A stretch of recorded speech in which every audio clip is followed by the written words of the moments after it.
Namaku Lara. Aku tinggal di sebuah desa kecil yang tersembunyi di antara perbukitan dan padang ilalang yang selalu berbisik lembut bila disentuh angin. Di desa ini, angin adalah teman paling setia, menghembus lembut saat fajar, menari di antara daun-daun saat siang, dan membelai rambutku saat senja tiba. Setiap pagi, aku bangun dengan nyanyian ibu yang merdu. Lagu-lagu yang ia lantunkan bukan sembarang lagu. Kata orang-orang tua, itu adalah nyanyian kuno yang dipercaya bisa menjaga keseimbangan alam. Aku tak pernah terlalu peduli soal legenda itu. Bagiku, itu hanya lagu pengantar sarapan dan senyuman ibu. Aku suka bernyanyi. Suaraku mungkin tak semerdu ibu, tapi aku punya satu lagu rahasia yang selalu kunyanyikan diam-diam di bawah pohon besar dekat ladang. Lagu itu datang dalam mimpi.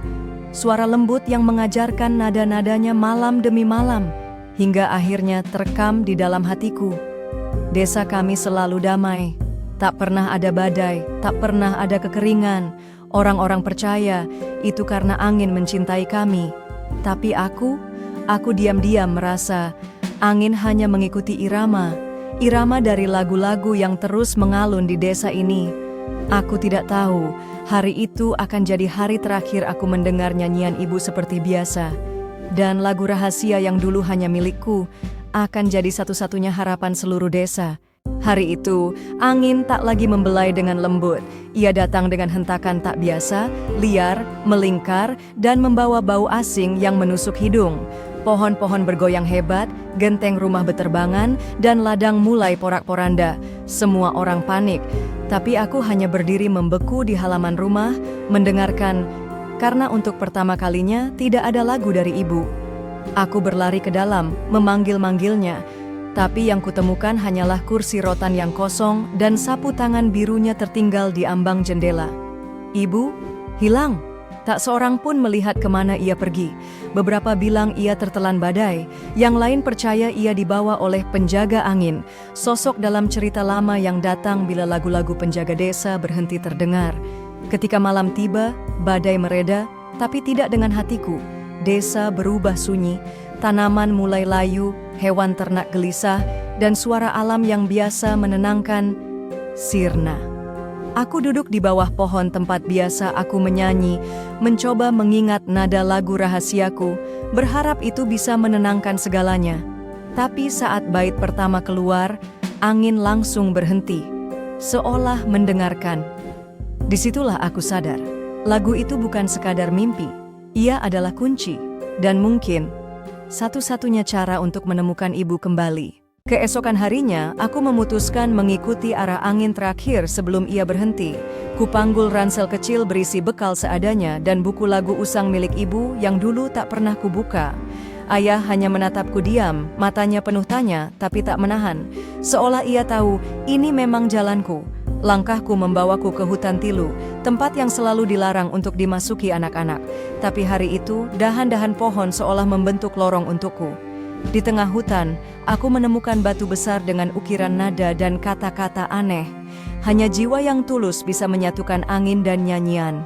Aku mencoba menyanyi lagi, kali ini dengan penuh keyakinan. Tapi tiba-tiba, suara serak memotong nyanyianku. Seorang perempuan tua muncul dari balik pepohonan. Rambutnya panjang seperti akar pohon, matanya tajam namun penuh luka. "Jangan lanjutkan lagu itu, anak kecil," katanya. "Setiap nada yang salah bisa membangkitkan penjaga angin yang tidur." Aku terpaku, tapi ia mendekat dan berkata lebih pelan, "Kalau kau benar-benar ingin menyelamatkan ibumu, kau harus menyanyikan lagu yang benar, di tempat yang benar, pada waktu yang benar, dan waktu itu akan segera tiba." Hatiku berdebar. Apa maksudnya? Lagu yang benar? Tempat yang benar? Tapi sebelum aku sempat bertanya lebih jauh, perempuan tua itu lenyap tertiup angin, menyisakan daun-daun kering dan sebuah nada rendah yang menggema di telingaku. Seperti bisikan dari dunia lain, berat, dingin, dan memanggil. Aku memeluk buku lagu ibu erat-erat, takut nada itu membawa lebih dari sekadar gema. Langkahku terasa ringan, seperti tak menyentuh tanah, saat aku mengikuti suara itu menuju sebuah lembah tersembunyi. Di tengah lembah, ada danau yang permukaannya tak bergerak, seakan waktu di situ berhenti. Di seberangnya berdiri batu setinggi rumah dengan ukiran wajah. Matanya tertutup, mulutnya terbuka seakan siap menyanyikan sesuatu. Aku tahu, inilah tempat yang dimaksud si nenek. Tempat yang benar. Dengan tangan gemetar, kubuka halaman terakhir buku lagu ibu. Di sana ada lirik yang tak pernah kulihat sebelumnya. Huruf-hurufnya seolah menyala samar, hanya terbaca saat cahaya matahari tepat menembus celah awan. Aku mulai menyanyikan lagu itu. Nada pertama, danau mulai bergetar. Nada kedua, angin melingkar di sekitarku. Nada ketiga, suara retakan menggema dari batu besar itu. Tiba-tiba matanya terbuka, wajah batu itu hidup. Siapa yang membangunkanku? Suaranya berat dan mengguncang tanah. Aku nyaris jatuh mundur, tapi sebuah suara lembut, suara ibu berbisik dalam hatiku. "Jangan takut, nak, teruskan." Aku menelan ludah dan menjawab lirih, "Aku mencari ibuku." Penjaga angin menatapku lama. Lalu, dengan perlahan ia berkata, "Kalau kau ingin tahu di mana ibumu, kau harus menukar sesuatu yang paling berharga dalam hidupmu." Kata penjaga angin dengan suara berat dan bergaung. Kata-kata itu menampar pikiranku. Apa yang paling berharga yang kupunya? Ibu? Tapi aku mencarinya. Buku lagu? Tapi itu peninggalannya. Atau suaraku? Jantungku berdetak makin cepat. "Apa yang harus kutukar?" tanyaku. Suaraku bergetar. Penjaga angin menunjuk buku lagu di tanganku. "Itu lagu-lagu dari hatimu, warisan suara ibumu." Aku memeluk buku itu lebih erat. Ini satu-satunya yang tersisa dari ibu. Tapi kalau ini bisa membawaku padanya, haruskah aku? Tapi kalau aku kehilangan ini, bagaimana aku akan mengenangnya? Tanyaku. Penjaga angin menatapku dengan mata batu yang dalam. Kadang, untuk menemukan seseorang yang hilang, kita harus rela melepaskan bayangannya. Aku diam lama. Air mataku menetes, jatuh di sampul buku lagu. Dengan tangan gemetar, aku ulurkan buku itu. Kalau ini satu-satunya cara, penjaga angin mengambilnya perlahan, lalu membuka halaman terakhir. Ia menyanyikan lagu itu dengan suara dalam yang menggetarkan langit dan danau.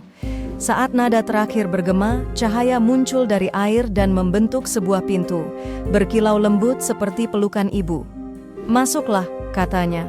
"Tapi ingat, begitu kau melangkah, kau tak bisa kembali jadi anak yang sama." Aku menatap cahaya itu dan melangkah. Begitu kakiku menyentuh tanah di balik gerbang, dunia berubah. Langit berwarna ungu keemasan, pepohonan bersinar lembut, dan aroma bunga asing memenuhi udara. Tapi yang paling mengejutkan adalah suara itu. "Aku bangga padamu, nak," suara ibu. Aku menoleh cepat, dan di kejauhan, kulihat sosok perempuan berdiri di bawah pohon berbuah cahaya. Rambutnya tertiup angin, matanya berkaca-kaca. Aku ingin berlari padanya, tapi kakiku seolah tertahan, ragu. "Ibu?" bisikku, suaraku hampir hilang. "Iya, ini ibu," katanya sambil melangkah mendekat. Tapi wajahnya berubah muram. "Kenapa kau datang ke sini?" Aku tercengang. Bukankah itu tujuanku? Aku ingin menemui ibu. Aku melewati danau, badai, dan menyerahkan buku lagu kita. Ibu menatapku lama. "Tapi tempat ini bukan untuk anak-anak. Dunia ini hanya untuk jiwa-jiwa yang sudah selesai dengan dunia mereka." "Kau belum," hatiku remuk. "Tapi aku ingin bersama ibu." Ia memelukku hangat. "Dan aku ingin bersamamu. Tapi kau harus kembali. Dunia masih membutuhkanmu. Lagu-lagumu bisa menyembuhkan lebih banyak dari yang kau tahu."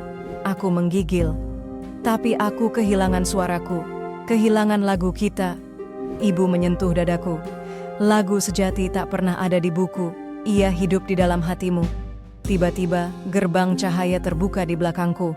Tapi kali ini, itu jalan pulang. Dengan air mata yang sulit kubendung, aku menoleh untuk terakhir kalinya. Aku akan menyanyikan lagu kita, meski tanpa suara. Itulah janji yang kuucapkan ketika cahaya menelanku kembali ke dunia nyata. Aku terbangun di tepi danau dengan tubuh lelah dan hati kosong. Langit masih kelabu, angin dingin menusuk, tapi berbeda. Aku merasa seperti benih kecil yang baru saja ditanam kembali, meski belum tahu apakah bisa tumbuh. Namun ketika aku mencoba bersenandung, tidak ada suara. Benar-benar hening. Aku berlari ke desa, berharap keajaiban. Tapi yang kutemui hanyalah dinding sunyi dan wajah-wajah yang tak mengenalku. Anak-anak yang dulu menari bersamaku kini berjalan melewatiku seperti angin. Di rumah tua tempatku dan ibu dulu tinggal, tak ada siapa-siapa. Semua peninggalannya hilang, seolah kami tak pernah ada.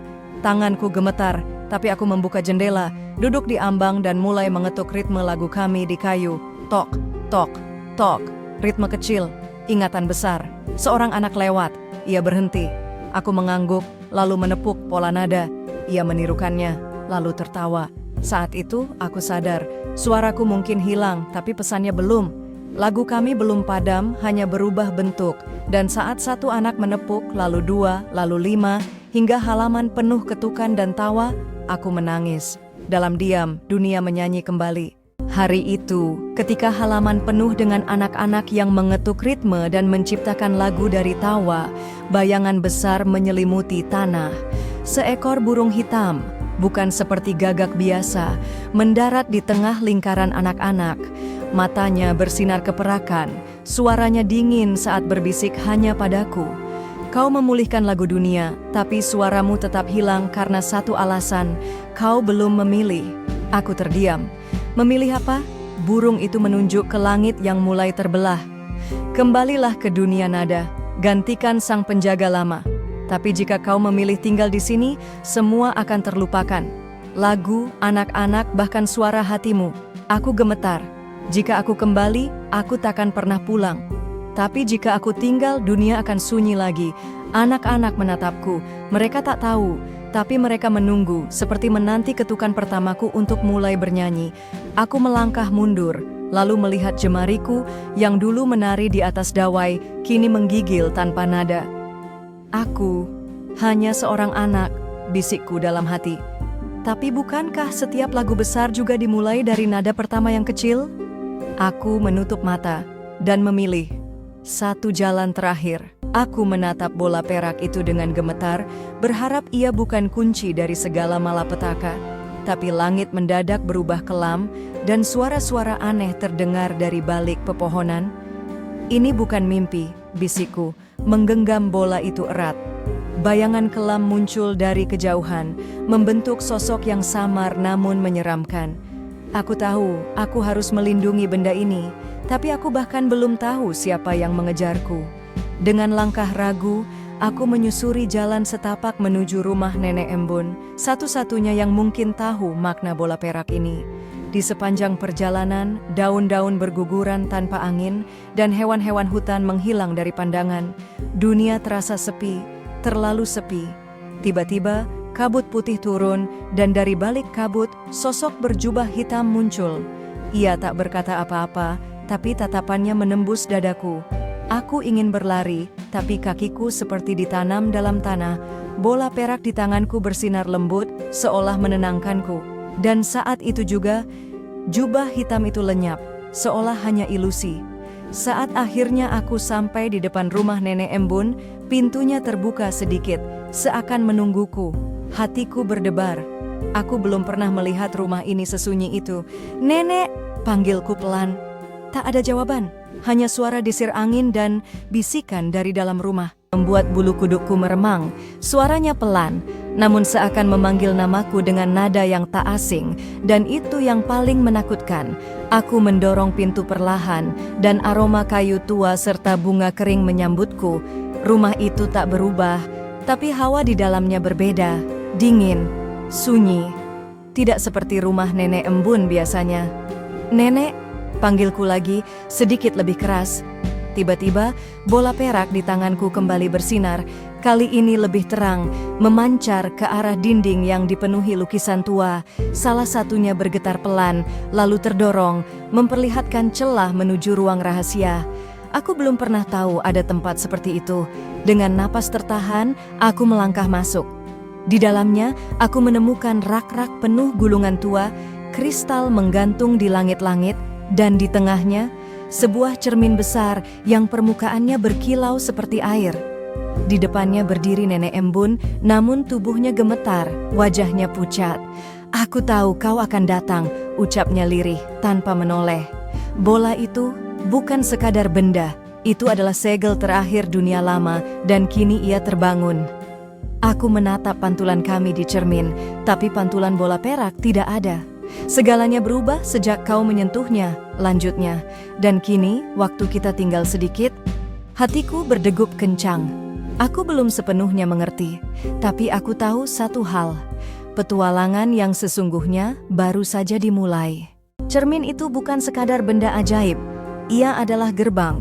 Dan begitu aku menyentuh permukaannya, semuanya tersedot dalam kilatan cahaya. Aku terjatuh di tempat asing, hutan yang langitnya berputar seperti jam pasir, dengan pohon-pohon berbisik bahasa yang belum pernah kudengar. Di sana, aku bertemu sosok diriku, tapi lebih tua, lebih bijak, dengan sorot mata yang menyimpan luka. "Kau sudah jauh," katanya. "Tapi waktu tak akan menunggumu selamanya." Ia menunjukkan padaku apa yang terjadi jika aku gagal. Dunia kami akan kehilangan ingatannya, tradisi, harapan, bahkan kenangan tentang nenek embun. Semua akan larut seperti kabut pagi. Aku kembali ke dunia nyata dengan hati bergetar. Bola perak kini retak, sinarnya hampir padam. Tapi aku tahu apa yang harus kulakukan. Di bukit tempat pertama kali bola itu ditemukan, aku menanamnya kembali di bawah sinar bulan penuh. Aku menyanyikan lagu nenek, lagu tentang asal-usul, tentang rumah, tentang cinta. Cahaya perlahan kembali, hutan bernapas lega, dan aku merasa utuh. Bukan sebagai anak kecil yang tersesat, tapi penjaga kisah yang kembali hidup. Kini, setiap malam, aku duduk di beranda, menceritakan kisah ini pada siapa saja yang mau mendengar. Karena aku tahu, selama cerita masih diceritakan, dunia tak akan pernah benar-benar terlupakan.